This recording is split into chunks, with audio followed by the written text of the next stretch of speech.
ಎಲ್ಲರಿಗೂ ಸುನೀತಾ ಹೋಮ್ ಕಿಚನ್ಗೆ ಸ್ವಾಗತ. ಇವತ್ತು ನಾನು ಚಿಕನ್ ಬಿರಿಯಾನಿ ಮಾಡ್ತಾ ಇದ್ದೀನಿ. ನೋಡಿ, ಈ ಗ್ಲಾಸಲ್ಲಿ ನಾನು 4 ಗ್ಲಾಸಷ್ಟು ಬಾಸ್ಮತಿ ಅಕ್ಕಿನ ತಗೊಂಡಿದ್ದೀನಿ. ಇದನ್ನು ಚೆನ್ನಾಗಿ ತೊಳ್ಕೊಂಡು ಒಂದು 10-15 ನಿಮಿಷ ನೆನೆಸೋಕ್ಕಿಟ್ಟಿದ್ದೀನಿ. ಅದೇ ರೀತಿ ಒಂದು ಪಾತ್ರೆಯಲ್ಲಿ ನಾನು ನೀರು ಬಿಸಿಗಿಟ್ಟು ಅದಕ್ಕೆ ಏಲಕ್ಕಿ, ಲವಂಗ ಮತ್ತು ಹೂವು, ಹಾಗೆ ರುಚಿಗೆ ತಕ್ಕಷ್ಟು ಉಪ್ಪು ಹಾಕೊಂಡು ನೀರು ಚೆನ್ನಾಗಿ ಕುದಿ ಬಂದಿದ್ದೆ.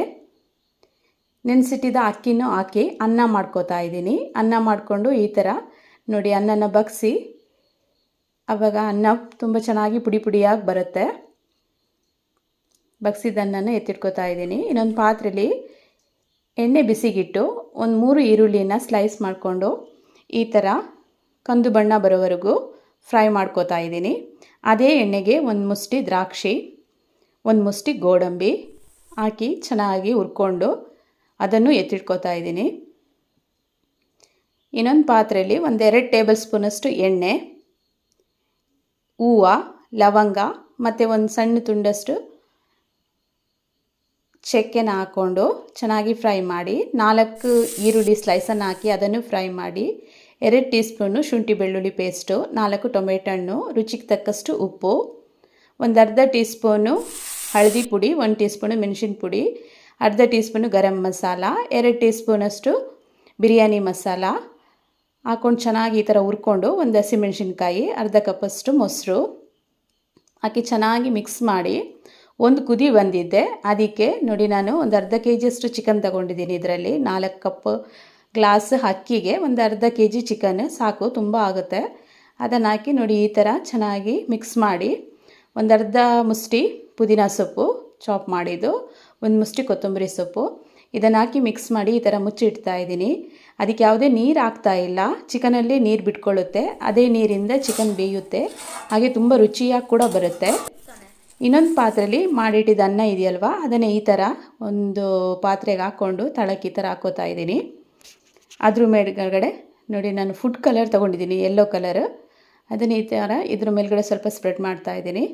ಅದ್ರ ಮೇಲೆ ಹುರಿದಿಟ್ಟಿದ್ದ ಈರುಳ್ಳಿ, ಗೋಡಂಬಿ, ದ್ರಾಕ್ಷಿ, ಕೊತ್ತಂಬರಿ ಸೊಪ್ಪು, ಪುದೀನ ಸೊಪ್ಪು ಮತ್ತು 1 ಟೀ ಸ್ಪೂನಷ್ಟು ತುಪ್ಪ, ಇವಿಷ್ಟನ್ನು ಹಾಕ್ಕೊಂಡು ಅದ್ರ ಮೇಲ್ಗಡೆ ನಾನು ರೆಡಿ ಮಾಡಿ ಇಟ್ಟಿದ್ದೀನಲ್ವ ಈ ಚಿಕನ್ ಮಿಕ್ಸ್ ಗ್ರೇವಿ, ಅದನ್ನು ಹಾಕೋತಾ ಇದ್ದೀನಿ.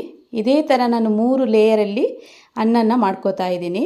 ಈ ಥರ ಮಾಡೋದ್ರಿಂದ ತುಂಬ ರುಚಿಯಾಗಿ ಕೂಡ ಬರುತ್ತೆ, ತುಂಬ ಟೇಸ್ಟಾಗಿ ಕೂಡ ಇರುತ್ತೆ. ನೋಡಿ ಈ ಥರ ಈರುಳ್ಳಿನೆಲ್ಲ ಹುರ್ಕೊಂಡು ಹಾಕೋದ್ರಿಂದ ಅದರದ್ದು ಟೇಸ್ಟು ತುಂಬ ಚೆನ್ನಾಗಿ ಬಿಟ್ಕೊಳ್ಳುತ್ತೆ. ಅನ್ನದ ಜೊತೆಗೆ ತುಂಬ ರುಚಿಯಾಗಿ ಸಿಗುತ್ತೆ ನಿಮಗೆ ಬಿರಿಯಾನಿ ಮಾಡೋದು ತುಂಬಾ ಸುಲಭ. ಒಂದು 3/4 ಗಂಟೆಯಲ್ಲಿ ಬಿರಿಯಾನಿ ರೆಡಿಯಾಗಿಬಿಡುತ್ತೆ. ಎಲ್ಲರೂ ತುಂಬ ಇಷ್ಟಪಟ್ಕೊಂಡು ತಿನ್ನೋ ಅಡುಗೆ ಅಂದರೆ ಬಿರಿಯಾನಿನೇ. ನೀವು ಈ ಥರ ಒಮ್ಮೆ ಟ್ರೈ ಮಾಡಿ ನೋಡಿ, ತುಂಬ ಚೆನ್ನಾಗಿ ಬರುತ್ತೆ ಬಿರಿಯಾನಿ. ಈ 4 ಗ್ಲಾಸ್ ಅಕ್ಕಿಯಲ್ಲಿ ಒಂದು ಅರ್ಧ ಕೆಜಿ ಚಿಕನಲ್ಲಿ 6 ಜನಕ್ಕೆ ದೊಡ್ಡವರಿಗೇ ಆರಾಮಾಗಿ ಊಟ ಮಾಡ್ಬೋದು. ತುಂಬ ಚೆನ್ನಾಗಿ ಟೇಸ್ಟಿಯಾಗಿ ಕೂಡ ಇರುತ್ತೆ. ನೋಡಿ ಈ ಥರ ಎಲ್ಲ ಹಾಕಿ ಮುಚ್ಚಿ ಒಂದು ಅರ್ಧ ಗಂಟೆ ಅಷ್ಟು ನಾನು ದಮ್ಮಿಗೆ ಇಡ್ತಾ ಇದ್ದೀನಿ. ದಮ್ಮಿಗಿಟ್ಟಿದ್ದ ಬಿರಿಯಾನಿನ ನೋಡಿ ಈ ಥರ ತೆಗೆದು ನೋಡಿ ಈ ಥರ ಪ್ಲೇಟಿಗೆ ಹಾಕಿದಾಗ ನಿಮಗೆ ಅದು ಲೇಯರ್ ಆಗಿ ಸಿಗುತ್ತೆ. ತುಂಬ ಚೆನ್ನಾಗಿ, ಜಾಸ್ತಿ ಏನೂ ಅಂಟ್ಕೊಂಡಿರಲ್ಲ ನೋಡಿ, ತುಂಬ ಲೇಯರಾಗಿ ಸಿಗುತ್ತೆ. ತುಂಬ ಚೆನ್ನಾಗಿ ಕೂಡ ಬರುತ್ತೆ, ನೋಡಲಿಕ್ಕೂ ತುಂಬ ಚೆನ್ನಾಗಿರುತ್ತೆ, ಟೇಸ್ಟು ಅಷ್ಟೇ ಚೆನ್ನಾಗಿರುತ್ತೆ. ಐ ಹೋಪ್ ನಿಮಗೆಲ್ಲರಿಗೂ ಈ ವಿಡಿಯೋ ಇಷ್ಟ ಆಗಿದೆ ಅಂತ ಅನ್ಕೋತೀನಿ. ಯಾರೆಲ್ಲ ಹೊಸೊಬ್ಬರು ನನ್ನ ಚಾನಲ್ನ ನೋಡ್ತಾ ಇದ್ದೀರಾ, ದಯವಿಟ್ಟು ಸಬ್ಸ್ಕ್ರೈಬ್ ಮಾಡಿ, ಒಂದು ಲೈಕ್ ಕೊಡಿ. Thank you.